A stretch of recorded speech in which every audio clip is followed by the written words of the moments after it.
അങ്ങനെ 2 ദിവസത്തെ ബാംഗ്ലൂർ സന്ദർശനത്തിന് ശേഷം തിരിച്ച് നമ്മൾ നാട്ടിലേക്ക് വരികയാണ്.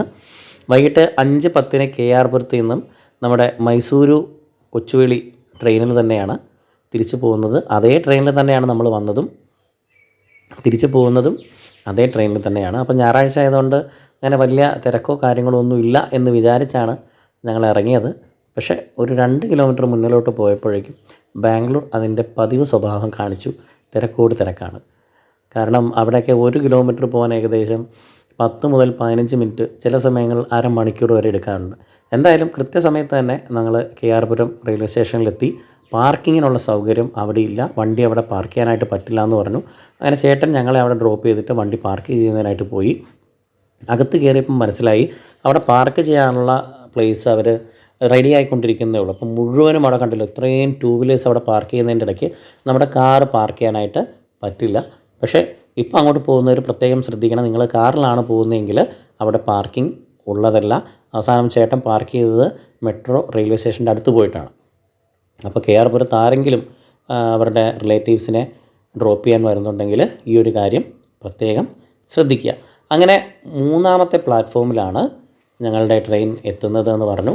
എന്തായാലും അനൗൺസ്മെൻറ്റ് ചെയ്തു. അപ്പോഴേക്കും തന്നെ കൃത്യം 5:10 ഒരു 5 മിനിറ്റൊക്കെ താമസിച്ചു. 5:15 നമ്മുടെ ട്രെയിൻ 3ാമത്തെ പ്ലാറ്റ്ഫോമിലേക്ക് കടന്നു വന്നു.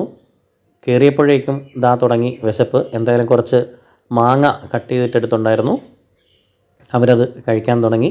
അങ്ങനെ അത്യാവശ്യം നല്ല സ്പീഡിൽ തന്നെ നമ്മുടെ വന്ദേ ഭാരത് 100-110 കിലോമീറ്ററിൽ പോകുന്നു എന്ന് പറയുന്നു. ഏകദേശം അതേ സ്പീഡിൽ തന്നെയാണ് നമ്മുടെ കൊച്ചുവേളിയും പോയിക്കൊണ്ടിരിക്കുന്നത്. സൈഡിലൊക്കെ നല്ല മലയും കുന്നും കാര്യങ്ങളൊക്കെ കാണാം. ഇത് കർണാടകയാണോ അതോ തമിഴ്നാട്ടിലേക്ക് കയറിയോ എന്നൊന്നും അറിയില്ല. അവിടെ കുപ്പം എന്ന് പറയുന്ന റെയിൽവേ സ്റ്റേഷനിൽ കണ്ടൊരു മനോഹരമായിട്ടുള്ളൊരു കാഴ്ചയാണ്. അവിടെ വെള്ളം പോകുന്നതിന് വേണ്ടി അവിടെ ഒരു ഓസുണ്ട്. പക്ഷേ അതിലവരൊരു ആനയെ വരച്ചപ്പോൾ ആനയുടെ തുമ്പിക്കൈ ഇങ്ങനെ നീണ്ടു നിൽക്കുന്നതായിട്ട് നമുക്ക് തോന്നും. നല്ല രസമുണ്ട്. അങ്ങനെ മാങ്ങ കഴിച്ച് കഴിഞ്ഞപ്പോഴേക്കും പിന്നെയും വിശക്കുന്നു എന്ന് പറഞ്ഞു. ട്രെയിനിൽ കയറിയാൽ പൊതുവെ വിശപ്പ് കൂടുതലാണ് പിള്ളേർക്ക്. നിങ്ങളുടെ കുട്ടികൾ എങ്ങനെയാണെന്നറിയില്ല. ഇവിടെ അങ്ങനെയല്ല, തിരിച്ച് സ്വഭാവം. ട്രെയിനിൽ കയറിയാൽ അപ്പം തന്നെ വിശപ്പാണ്. അപ്പോൾ മുന്തിരി കഴിച്ചിട്ടും വിശപ്പ് മാറുന്നില്ല എന്ന് മനസ്സിലാക്കിയപ്പോഴേക്കും നമ്മൾ രാത്രിയിലത്തേക്ക് ഫുഡ് ചേട്ടത്തി തയ്യാറാക്കി തന്നിട്ടുണ്ടായിരുന്നു. പനീർ റൈസായിരുന്നു, പനീറും പിന്നെ നമ്മുടെ സാലഡും, വെജ് സാലഡും ആയിരുന്നു. അങ്ങനെ നമ്മൾ ഓരോരുത്തരും നമ്മൾ പാക്ക് ചെയ്ത കവറിൽ അത് കറക്റ്റായിട്ട് എടുത്തു, കഴിച്ചു. ഇത്തവണ നമുക്ക് കുഴപ്പമില്ല, കറക്റ്റ് സൈഡിൽ ഓവറും അപ്പുറവും ഒക്കെ തന്നെയാണ് കിട്ടിയത്. അമ്മയ്ക്ക് സൈഡിൽ ഓവർ കിട്ടിയിരുന്നു.